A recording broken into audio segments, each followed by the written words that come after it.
आपदामपहर्तारं दातारं सर्वसंपदां लोकाभिरामं श्रीरामं भूयो भूयो नमाम्यहम्।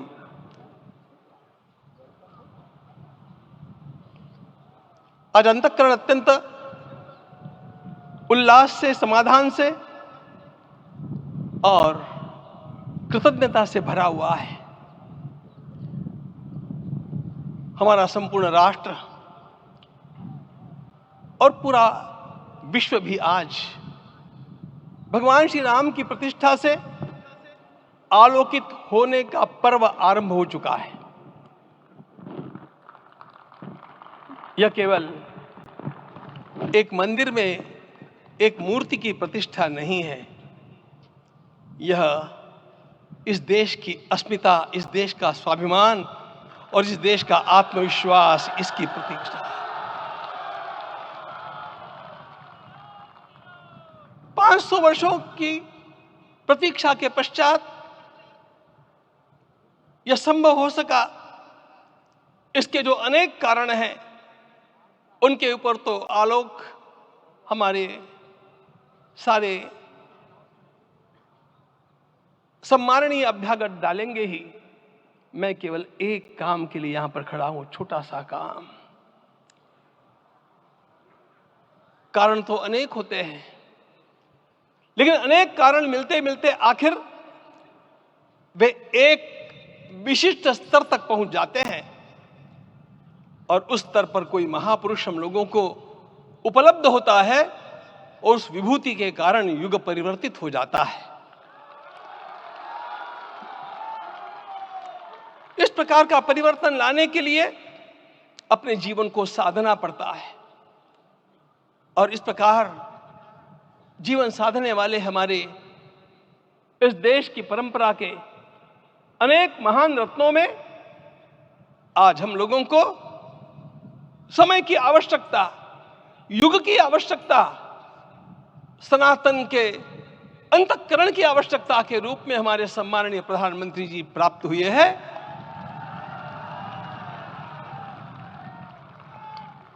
यह केवल इस देश का नहीं, यह संपूर्ण विश्व का सौभाग्य है कि आज एक ऐसा राजदर्शी हम लोगों को प्राप्त हुआ।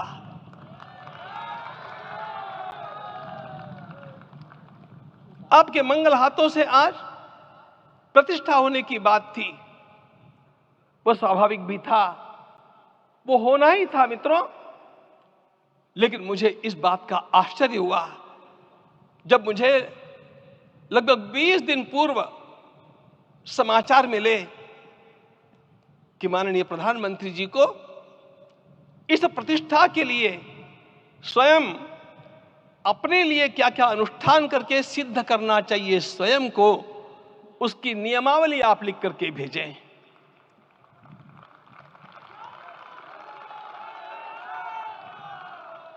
जिस प्रकार का हमारे देश का राजनीतिक माहौल है, कोई भी आकर के किसी भी समय कुछ भी कर्म करके चला जाता है, वो उद्घाटन हो चाहे पौधारोपण हो चाहे कुछ भी हो, लेकिन उसके लिए मैं अपने को सिद्ध करूं, इस प्रकार की भावना कहां होती है? यदि किसी ने पूछा तो मैं कहूंगा कि यहां होती है।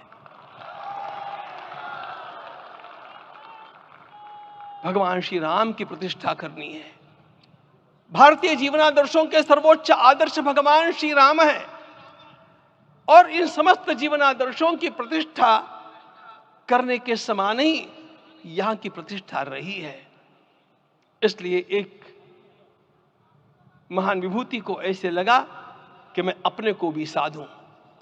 मैं कर्मणा मनसा वाचा, कर्म से, मन से और वाणी से अपने को उसके लिए शुद्ध बनाऊं, सिद्ध बनाऊं, और उसका मार्ग तप ही है। भगवद गीता ने कहा, यज्ञ दान तप कर्म न त्याज्यम कार्यमेव तत्। तप से ही विशेष परिशुद्धि होती है। आज मुझे आपको बतलाने समय अंतःकरण गदगद होने की अनुभूति हो रही है।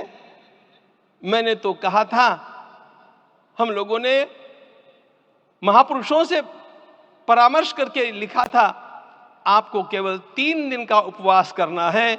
आपने 11 दिन का संपूर्ण उपोषण किया।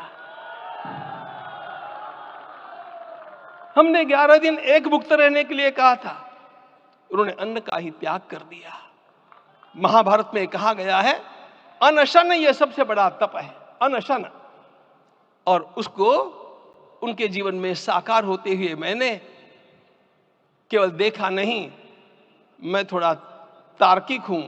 आपकी परम पूजनीय माता जी से मिलकर के मैंने उसको रिकन्फर्म भी किया था कि आपका यह अभ्यास 40 वर्षों का है। ऐसा तपस्वी कोई राष्ट्रीय नेता प्राप्त होना यह सामान्य बात नहीं है। वे इन दिनों में हमने कहा था कि आपको विदेश प्रवास नहीं करना चाहिए, क्योंकि सांसर्गिक दोष भी आते हैं। विदेश प्रवास टाल दिया सांसर्गिक देशों के इस दोषों की संभावना के कारण, लेकिन दिव्य देशों का प्रवास ऐसा किया। नासिक से आरंभ किया, गुरुवायूर गए, श्रीरंगम गए, रामेश्वरम गए। इन सारे स्थानों पर जाकर के वहां के परमाणुओं को लेकर के और पूरी भारत माता के हर कोनों में जाकर के मानो वे निमंत्रण दे रहे थे कि आइए दिव्य आत्माओं, अयोध्या पधारिए और हमारे राष्ट्र को महान बनाने के लिए आशीर्वाद दीजिए।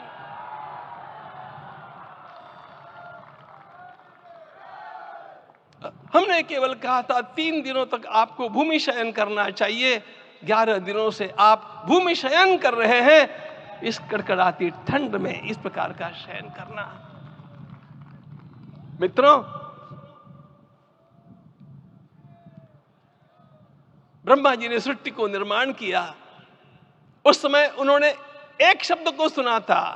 भारत की संस्कृति का सबसे मूल शब्द है तप, तप इति। हमारे पूज्य गुरुदेव के गुरुदेव परम गुरु कहा करते थे, कांची के परमाचार्य जी महाराज, तपश्चर। मैं जब भी उनसे मिलता था वे कहते थे तपश्चर। आज तप की कमी हो गई है और उस तप को हमने साकार आप में देखा। मुझे इस परंपरा को देखते हुए केवल एक राजा याद आता है जिसमें यह सब कुछ था, और उस राजा का नाम छत्रपति शिवाजी महाराज। छत्रपति शिवाजी महाराज। मित्रों, लोगों को पता नहीं है शायद, वे स्वयं जब मल्लिकार्जुन के दर्शन के लिए श्रीशैलम के ऊपर गए, 3 दिन का उपवास किया, 3 दिन शिव मंदिर में रहे, और महाराज ने कहा कि मुझे राज्य नहीं करना है, मुझे संन्यास लेना है, मैं शिव जी की आराधना के लिए जन्मा हूं, मुझे संन्यास लेना है, मुझे वापस मत ले जाइए। इतिहास का वो बड़ा विलक्षण प्रसंग है। उस प्रसंग में उनके सारे ज्येष्ठ मंत्रियों ने उनको समझाया और लौटा करके लाया कि यह भी आपका कार्य भगवत सेवा ही है। आज हम लोगों को उसी प्रकार के एक महापुरुष ऐसे प्राप्त हुए हैं जिसको भगवती जगदम्बा ने स्वयं हिमालय से लौटा करके भेज दिया कि जाओ भारत माता की सेवा करो। तुम्हें भारत माता की सेवा करनी है। मैं अपने को कभी श्रद्धा रखने के बारे में भावुक नहीं पाता हूं, लेकिन कुछ स्थान ऐसे होते हैं जहां पर आदर के साथ अपना मस्तक अपने आप झुक जाता है। ऐसा एक स्थान हम लोगों को उच्च पदस्थ इस राजर्षि ने जब दिखाया तो मुझे छत्रपति शिवाजी महाराज के गुरु समर्थ रामदास स्वामी महाराज की याद आ गई। उन्होंने शिवाजी का वर्णन किया, निश्चयाचा महामेरु, निश्चयाचा महामेरु, बहुत जनासी आधारू, अखंड स्थितिता निर्धारू, श्रीमंत योगी, श्रीमंत योगी, श्रीमंत योगी। हम लोगों को आज एक श्रीमंत योगी प्राप्त हुआ। आज मैं यहां पर केवल इसलिए खड़ा हूं कि इतने तपस्या के पश्चात इन सारे महात्माओं की अनुमति लेकर के और उनके आशीर्वाद लेकर के उनका यह तप पूर्ण करने के लिए, उसकी सांगता के लिए उनको चरणामृत दिया जा रहा है। आप सबकी सहमति हो तो आप सब लोग ओंकार का घोष करके मुझे सहमति दें।